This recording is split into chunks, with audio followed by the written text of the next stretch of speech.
This episode is brought to you today by Patient.info, one of the UK's leading independent health information websites. Yes, welcome back to Yorkshire Talks and the start of our second series. And this series, we thought we'd just, I want to find out a bit more about you, Matt, because you're Matt Jameson. I'm Christine Talbot. I should have said that at the beginning. I know. And I want to know a bit more about you and your incredible journey in broadcasting. Oh, well, let's start with you first. All right. I'm in the hot seat. So, Matt, tell me about you. You're a Yorkshire lad, aren't you? I am Yorkshire, born and bred. I've lived in Leeds all my life and I love it here. I have lived in a few different places. Went over the Pennines to Manchester in my 20s, as I think most gay men do, and go live in Manchester for a little bit and experience Manchester. I've lived in Glasgow as well, Sheffield. But then most recently, I spent some time over in Northern Ireland. I know, for reasons into which we will delve. Yeah. So your background, I mean, obviously you grew up, normal life, Yorkshire-based life, and you went, how did you start out with the world of work? So I worked in sales and marketing for a healthcare company. And actually, it's interesting because I was one of those people, I just used to work to live, and I wasn't really into the job. Do you know what I mean? I wasn't really passionate about what I was doing. But then I got an opportunity in that role to work with a foundation that they actually had within the organisation to support charities. And that kind of really sparked my interest in supporting and doing other things. So I got very involved with the foundation. And that made me realise, actually, I don't really want to work in the corporate world anymore. I want to work in the charity sector. My dad went through a prostate cancer diagnosis, and we got support as a family from a number of organisations and the NHS. And that kind of flipped a switch. And I actually thought, do you know what? I want to work for a charity that supports people that need it the most. So I looked for a job and managed to get a role at Macmillan Cancer Support, working on their new fundraising support centre, which is based over in Shipley. And it was speaking to people on the phone, fundraisers who were wanting to fundraise and support the charity, and giving them support, sending them information packs and also helping them understand the best ways to fundraise. So I took a big pay cut from my sales and marketing role and went in and worked there and worked my way up.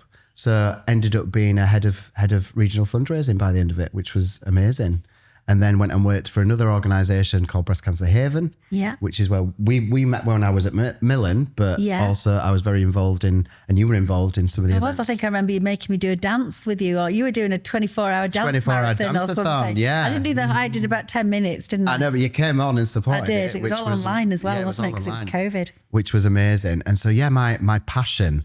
And I was 30 when I did that, when I changed my career and went into the charity sector.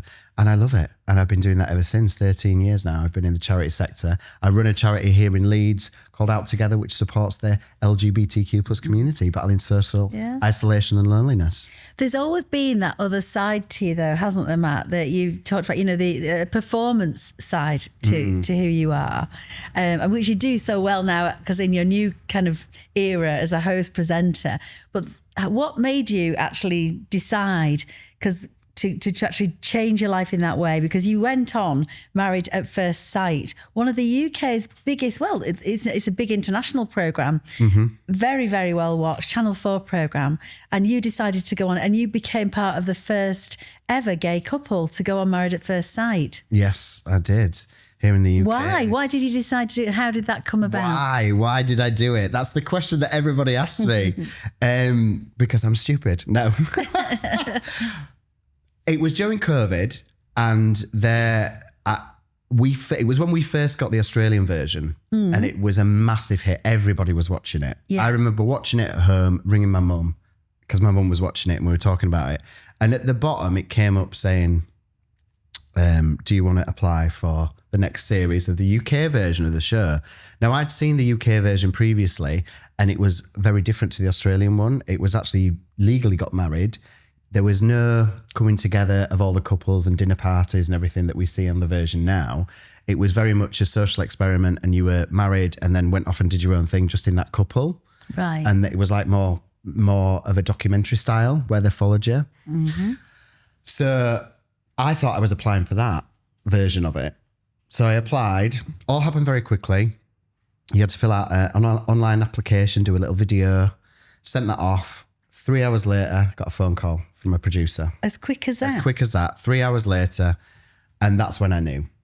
Because it happened so quickly, even though the conversation with the producer was really good, and then set up another Zoom, and then you start the process, I kind of knew I knew that it was going to happen. I kind of knew because it was so quick. How did you feel about that? I was excited. Yeah. I was really excited because the reason that I decided to go on the show was I'd had many relationships, all failed, obviously, because I wasn't with them. And I was really up for giving the onus over to the experts to go through the process where they're finding out everything about me and then being able to match me with somebody that would be, I guess, the perfect match. So that's why I wanted to do it. Give the onus over to the experts to find me my perfect man. Yeah. And so I went through the process, lots of interviews with the experts, with psychologists, lots of psychometric tests and everything, because they're really finding out who you are as a person. But they don't tell you straight away whether you're going to be on it. They keep you kind of hanging and you keep going through this process. And I remember going down to London to meet the casting director and the producers of the show, drove, so it took me like 4.5 hours to get there, went in, they took some promo shots, met the producers. I was literally in there for 45 minutes and I expected to be told at that point whether I was on it, but it was still all cloak and dagger. God. So I was there 45 minutes, drove all the way back to Leeds. But then the following weekend, I had a phone call from the casting director because there'd been a story that had been leaked to The Sun. And it was a story, an article about the new series of Married at First Sight having the first LGBT couple on the show. Right. So the casting director rang me and said, I've got something to tell you. You are going to be on the show. We wanted to tell you because this story's coming out and we wanted you to know that it is you that's going to be on the show. So at that point I was like, oh my goodness, this is going to happen. This is actually going to happen. Yeah. And I'd only told a handful of people. And so that was when it started to feel real, even though I kind of always had this inkling in the back of my mind that I was going to be on it. Yeah. Because I think you do, don't you? I think you do get a gut. Yeah. That something. You just knew that was your destiny. Yeah, I just knew it was going to happen. And so then it all just started to become real. And they told me they didn't want me to tell my parents because they're going to come and film. Right. They're going to come and film you telling your parents that you're going on the show, doing all the backstory and everything. But so what do your parents think's going on then when a camera crew turns? Well, this is the thing. This is what I'm going to tell you because I'd already kind of got them on board. I told them that I was applying for a reality TV show. Yeah. But not what it was. And then I'd kind of said, oh, they might come and film. And my mum and dad were like, yeah, okay. I don't think they think it was going to happen. So then I remember going around for tea with my mum and dad because I spend a lot of time there. My mum cooks my tea a lot. So I go around there. And I said, right, also next week on Thursday and Friday, the camera crews come in. And my dad literally was like, what is going on? And he was adamant, we're not doing anything. Not doing anything. You've got to tell us exactly what is going on. Right. So I had to tell them. And then the camera crew came that week. And so my mum and dad pretended that they didn't know did a good job. What was going on. Did you see it? My mum, I mean, star actress. Honestly. Yeah, she didn't. Never know. I know you'd never know, but yeah. So they pretended that they didn't know what was going on. And so that was part of the backstory and everything. And then you whisked away because we were still in COVID time. So I was whisked away to a hotel down south, had to isolate there for 10 days before the whole filming process started, which was the stag do and then the weddings and then honeymoon. And then you go stay in the apartments. So when you literally were at the end of the aisle, waiting for your new husband to turn up, did you have any idea who he was going to be? No. Not, they really do. Top secret, didn't know anything. But I will reveal here that there was one thing I did know, and I knew his name. Did you? I did. I knew he was called Dan. And the reason I knew he was called Dan was because during the process, and I've never spoken about this, during the process, the casting director, you have conversations with the casting director. And I never corrected her, but during 2 separate conversations, she called me Dan. And I just thought, He's called Dan. He's called Dan. Yeah. Because she'd obviously, because we were the 2 guys. Yeah. She'd obviously slip of the tongue. So, but I knew he was going to be called Dan. That's the first time that's an exclusive revealed. I know, exactly. Yeah. So when you turned around and you saw Dan for the first time, what was your reaction? What was my reaction? Well, I mean, real reaction. We saw what you did for the cameras. I know, well, that was a real reaction. That was a real reaction.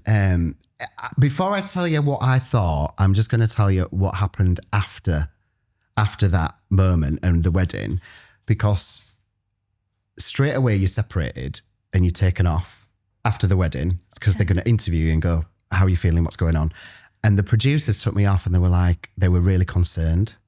And they were like, are you okay? Is everything okay? And I was like, yeah, why? And said, because apparently when I turned round, which must have been slightly edited, when I turned round, apparently I looked shocked, really shocked. So they were really concerned about what I actually did think.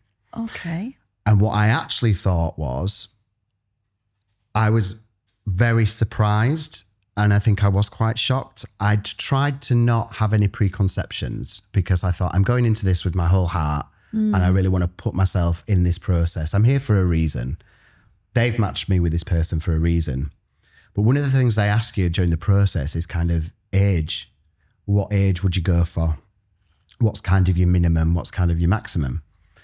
And my minimum age, because I was 39 at the time, and I'd said nobody under 30, because they've got to be kind of in the same mindset as me. So obviously I turned around and saw Dan walking towards me, good looking lad, but obviously not 30. Very young. Obviously. How old was Dan? Quite younger than me. So Dan was 27. Right, yeah. So I was quite surprised at this young lad was walking towards me because I'd kind of expected someone a similar age. But then, do you know what? Of course, I was going to be the older one, because why would they have anybody older than me or younger? Do you know what I mean? When I thought about it logically, of course I was going to be the older person and they were going to match me with somebody younger. So I was genuinely surprised. Good looking guy walking towards me, and actually really nice as well. We got on. There was a connection. There was a spark there straight away. We both fancied each other. Yeah, there was something there. Even though I was very surprised that he was a lot younger than me, that initial thought. But like I said, I was in it for the long haul. I wanted to see where this could go. When that obviously for you, that was good. It was a good outcome at that point. But do you think did you know of other couples where they literally took a dislike to the person they were matched with? Yes. And did they cover it up, or did they try to? No, they were quite open about it. That's where the drama comes from. That's why people love to watch it. I know you're a fan, Christine. I am now. Well, I only started watching it because you were in it. Up to then, I hadn't seen it before. And I know, I mean, I love it now. I think it's amazing.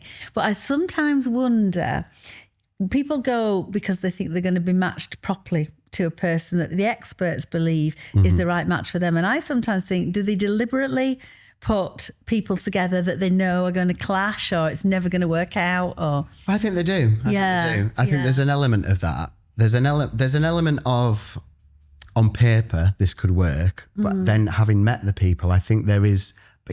We've got to remember, at the end of the day, it's a TV show, and they want the drama because they want the viewership. So, do you think some of the couples are well matched? Others, they deliberately make, they know it's never going to work out. I think so. For the drama. I think so. Yeah. I don't know that for sure because I'm not a producer on the show. It would be probably boring if everybody got on. Exactly. It would be boring. It would be people boring. like me watching at home with my popcorn, But this is what I mean. That's the only thing I think with it is it's your life. I'm sitting there talking about popcorn and it's great entertainment. But the reality is, for people that take part, it's your life. It is. And it plays with your emotions, and it did, didn't it? It did. It really did play with my emotions, and it's been an incredible journey, and I'm thankful that I was part of it. But as you know, me and Dan are no longer together. We had a 2-year relationship, and I moved to Northern Ireland and spent a year over there living with him, which was brilliant. But the fundamental thing I think that went wrong with our relationship was the fact that we were the age. I think was a catalytic factor really in it. And so going back to what we were first saying about my first reaction when I turned round and the fact that I'd said I didn't want to be matched with anybody under 30. I think that was one of the reasons why the relationship didn't work, because we were in very different places. I wanted to be a dad and have a family, and Dan wasn't at that point. Yeah, he wanted to travel, didn't he? Yeah, wanted to travel and wanted to be a free spirit, which is fair enough. But that was one of the main reasons why we ended the relationship.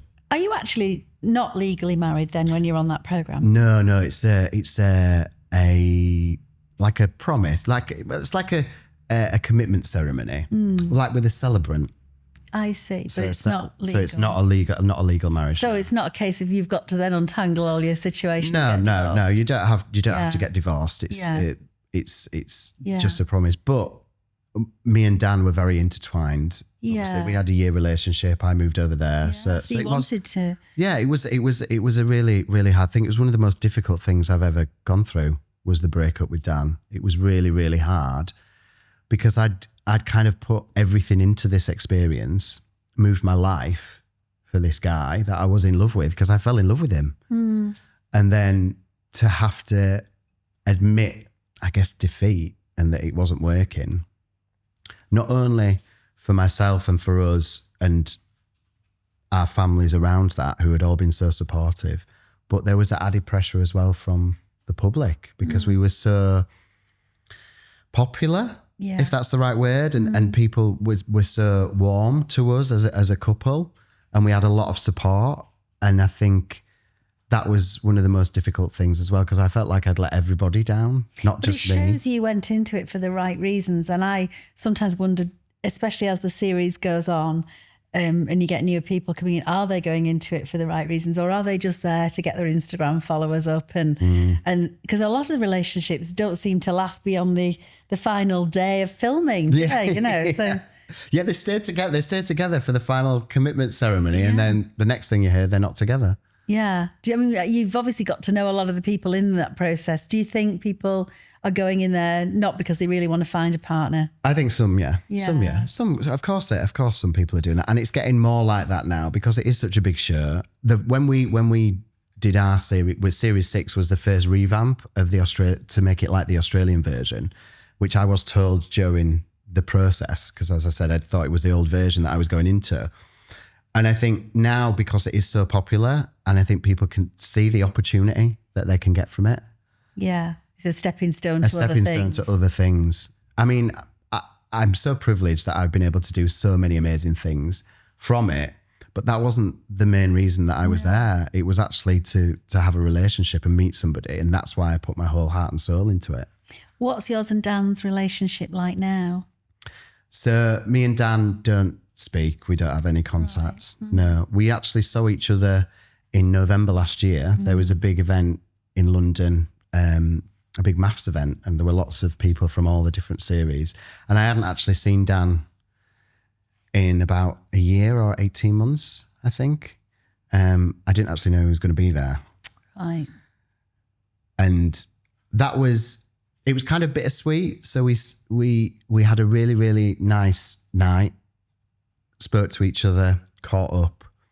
But then after that, no, there's no. Did you find that hard? I did find it hard. I did find it really hard. But there's no friendship there, and there's nothing to continue. Yeah. If that makes sense. It must be though for all of you at that event. It's a unique experience what you all go through, isn't it? And because suddenly from having ordinary lives or lives where you're not in the spotlight, all of you are very well known. Not only in the UK, but because these things are shown in Australia and America, aren't they now? Yeah. How what impact does that have on you, suddenly becoming a recognisable face? And what support do you get for that? So you get a bit of support from the team at Married at First Sight, but it kind of dwindles off. But from my perspective, and I guess from Dan's perspective, us as a couple, when we came out of the show, it was all very positive. And it was great to be recognised, and people were really friendly. And we both spoke about this at the time.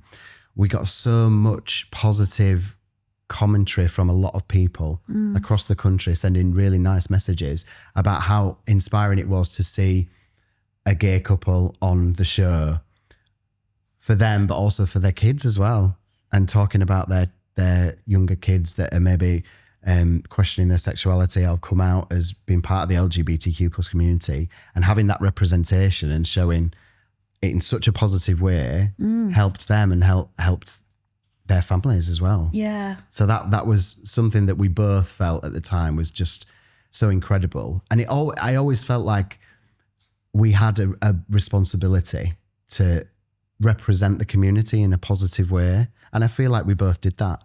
Yeah, no, I think your experience sounds like it was certainly initially a very positive one. And I think, as I say, you did have a proper relationship that lasted quite relatively a long time compared to a lot of people that go into these processes.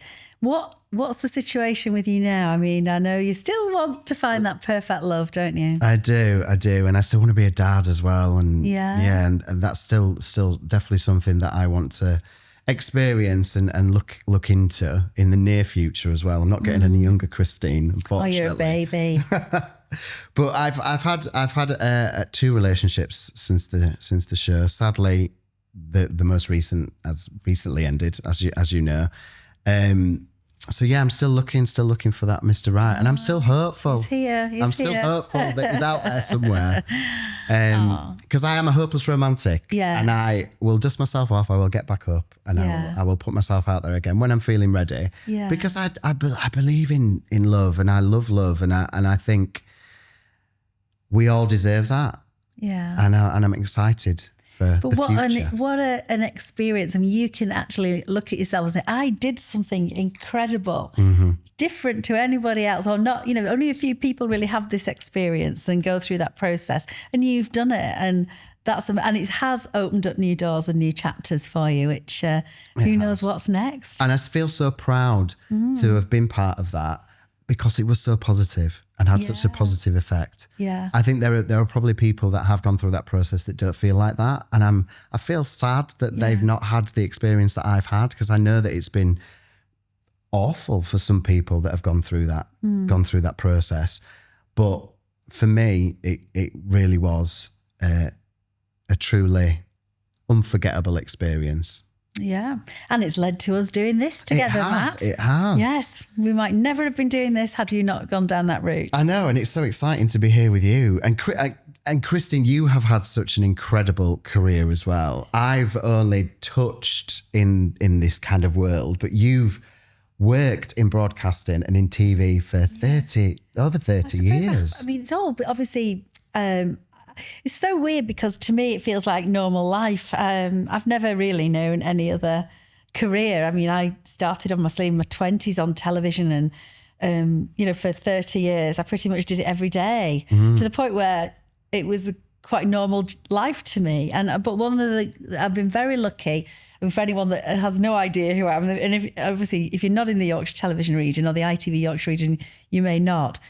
But I presented the regional news for the ITV Yorkshire region, which covers a vast part of England. It's Yorkshire, Humberside, North Yorkshire, West Yorkshire. It's quite a big patch of the country, one of the biggest ITV regions. And I did that. Before that, I actually worked at the BBC in Manchester. So I was on TV from a very young age, and then every day at Yorkshire since, and did 20 years as the main presenter of the programme. But I also presented a magazine show called Tonight, not the consumer programme that's on ITV Tonight now, but it was almost like a forerunner of the One show, based in the Yorkshire television region. I remember it. It was a fabulous experience, and a great learning curve for me, because it was the first show I actually hosted. I was the front person on my own on that one. And it was it was just like the One Show. It was looking at the colour and the character and the people of Yorkshire, but also lots of celebrity interviews. Yeah. So I had to learn very much on my feet quite quickly. And I also presented for a while and it makes me sound like Methuselah, like a real old person, one of the very first satellite programmes. Before digital television even was a thing, they were experimenting with ideas, and Boots sponsored at the time a programme called Wellbeing, which was a 24-hour rolling news programme which went out if you had a big satellite dish. Was that the original Sky? The original Sky. Or was it before I Sky? can't even remember. I mean, I'm talking, it's only 2000, so it's not actually that long ago in the scheme of things, but long before multi-channels became a massive, massive thing. And I had a great time on that because I had to present live for 3 hours, 6 hours a day, because I used to come in, I'd do 3 hours, then another presenter would take over for 3 hours, and I was back on for 3 hours.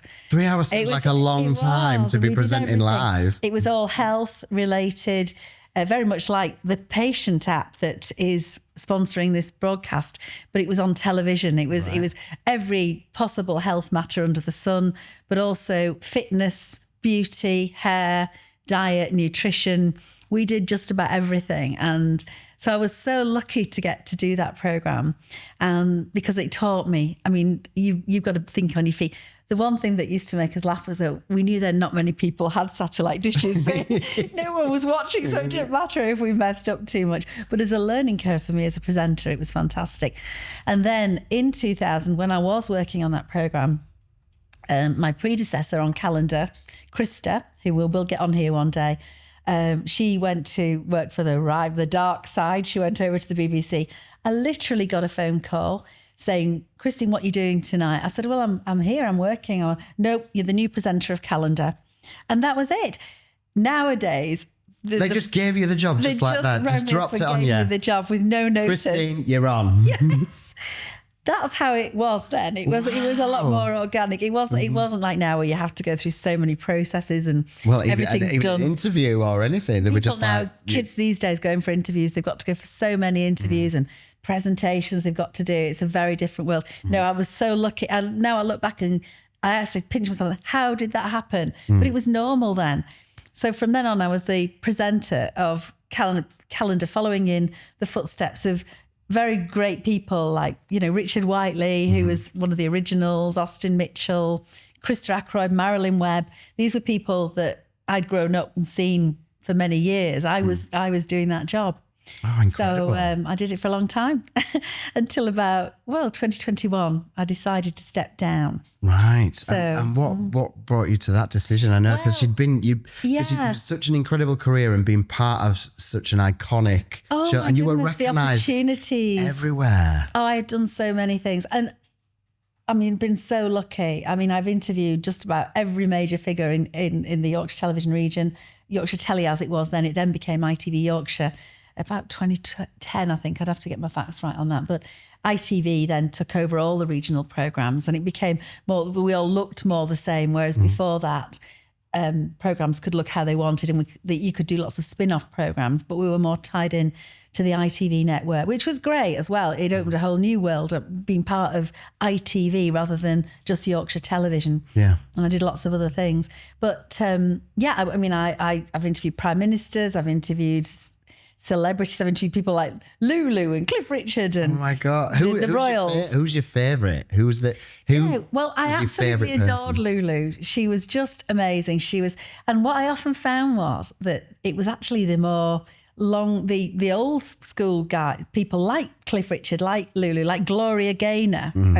Gloria Gaynor sat. I was here and she was there, and she sang "I Will Survive" in front of me like that. I could remember I've got it somewhere. I've got it. I've actually, when I left, I said, "Can I have that? Because I would need to have that to watch." What a moment! I know, she was amazing. Well, so many people. I think, gosh, I've met just about everybody, I think, and interviewed them. I've been very lucky and travelled the world. But I think when you're saying about favourites, I was saying one of the things you used to find was the old timers as such, like Lulu and Cliff Richard and people like that, were always really down to earth. it was usually the boy bands or the ones who just got a part on one of the soaps who were really difficult. Oh, really? Yeah, I think it had gone to their heads a bit, and you'd find they were quite hard, they'd be quite moody or something. Or can you name names? Who was the worst one? Oh, I don't think I could, but I mean, it was often that case. But then, to be honest, a lot of those people now you never hear of anymore. So that went. Whereas all the old timers are still around. But that's the thing. If they behave like that, I guess because I'm a strong believer that you be nice to everybody. Because why would you be? If you're a nice person, you'd be nice to people. I think that's probably the lesson that they had learned over the years, that not to be rude to people. And they were always very friendly, and I was always in awe of them, really. And they were absolutely fantastic. But I interviewed, some of the great and good. I interviewed Stephen Gately not long before he died. And he was such a lovely boy. I'm talking about boy bands, but he was absolutely wonderful. And Ronan Keating, but it was after. We often got the people when the starter was on a bit of a downer. Then obviously it went up. In fact, Take That. I think I've interviewed all of them, but always when they weren't actually in Take That. Yeah, individually. Yeah, but I actually did. I was in the studio when Take That did their very first performance, but that was when I was in Manchester. Right. They were a very young boy band and they came into the studio. I think I've probably seen that footage. You've probably seen it. I was there when that happened. I think it's like an iconic Take That's first TV appearance. I know, they're all like jumping about. I remember. Yeah. Iconic. And you were there. Yeah, I was there when that happened. And I've done, honestly, it's so hard to even remember. Sometimes you can't remember all the names of the people you've met, but I've been very lucky. But I also got sent in the days when back then we had a managing director called Bruce Gingell. He used to be the big boss at TVAM when it was TVAM, and he ended up being managing director of Yorkshire Television. And he just came up with this idea one day that he was going to send me all around the world and interview Yorkshire expats. Right. So we put out an appeal on the programme and said, do you know someone who might like to be? And I literally spent 3 months traveling I went all around America, went all around Australia to New Zealand. I went to Fiji, and I literally met, I think he wanted the Australian end because he was Australian. I met so many interesting people doing incredible things, like a guy from Leeds who was running the Beverly Hills Hotel, and he was the major, whatever you call it there, not the managing director, the general manager, Frank Bowling. I don't know if he's ever. I think you've mentioned that. Yeah, you mentioned this to me before. He's incredible, yeah. And I went swimming in some very precarious seas off the coast, off the coral reef. A young lad from Bradford who was working on Hayman Island, which is the luxury island where many of the Bond films have been filmed. It's out of this world, and he was working there. So I went round the islands on boats with him. I spent all night in a casino with an ex-guy, I think he was from Keighley, who was a gambler. And I was in the casinos all night in Las Vegas with him. I did some incredible things. I was such an opportunity that I had. I was so lucky. So why? Yeah. So why did you decide to leave? Life. I mean, life had changed a bit where I was. I mean, there's a lot of cutbacks and changes, and it was a lot more corporate. So I wasn't doing all those kind of programs anymore and doing all the exciting things. I also started to feel a little bit like I've been there, done it. So I was doing stories and thinking, I've covered some of the major stories in the Yorkshire region, the Hillsborough disaster. I've done Bradford fire anniversaries. I've spent a lot of time with Hannah Hawkswell, the original Dales woman. I've covered, the Yorkshire Ripper. I was the last person ever to get a letter from Peter Sutcliffe, the actual Yorkshire Ripper, before he died, because I was doing some stories about whether he'd ever murdered men. And he denied it, but he wrote back, and I got this big letter, which I've got, which was quite blimey, Yorkshire Ripper. But not that I'm glorifying him in any way, because his letter just made me think even more, he still hasn't really got a lot of remorse at the end of the day. So I've been involved in some of the major crime stories as well as of the more light-hearted stories, and I've been very lucky. But I loved every second of my job and my career. I've loved every minute of it. But I kept thinking there's something more for me out there, and my life needs to be a bit more flexible, because I was getting to what they call the sandwich generation years. I'd had a health scare. I had breast cancer. Yeah.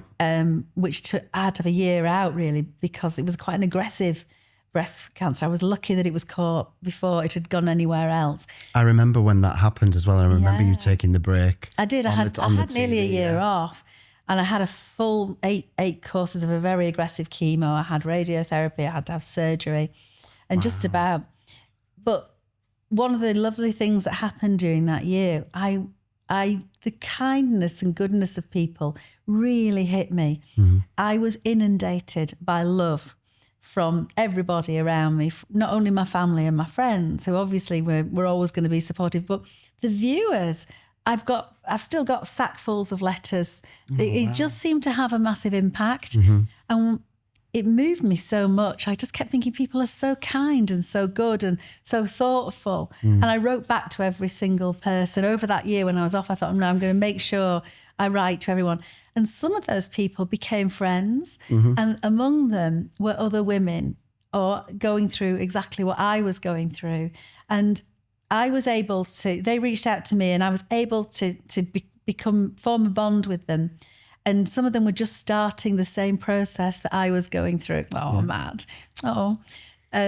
They would say to me, I'm on the same chemo as you. What's it like? Or how did you cope? A lot of the things were about hair loss because I lost my hair and had to wear a wig. But a lot of the things were women saying, how soon does it grow back? What's it like? And they'd look at me and I'd got by, my hair was growing back and has come back thicker than ever, thank goodness. And I was able to say, look, don't worry, it will come back. Yeah. Life will get back to normal. And one of the ladies that I spoke to at the time of my diagnosis, she said to me, one day, Christine, it won't be the first thing you think about when you get up in the morning. And at the time, it's hard to believe, but it does happen. Mm-hmm. That does happen. If you're lucky, I would know I was lucky, and not everybody is lucky, but I kept saying that to other people because I thought, just hang on to that. And and those friendships have continued, which has been a wonderful outcome to something that wasn't a good thing. Yeah. But So it's the inspiration as well that you will have given all them women, being a public figure I hope and going so. through that same journey. I'm not saying we were all on the same journey, and so many people get diagnosed, and so many now of my friends have been through cancer of some kind after my experience, and I've lost two very close friends, and I know it's not always a positive experience, but as much as I could help anybody, then I've always tried to do that, and that's something I've continued to do, even to this day, 12 years on. Mm-hmm. But that experience, I think, and having that time out and reassessing life, even though it was many years later when I finally did make that step, changed me. And I just kept thinking, if I don't do something, I will never do it. I will sit on here on my perch till I just drop off, and I'll never experience new things or do new things. Coupled with the fact my mum needed me, she was becoming more frail. My daughter needed me.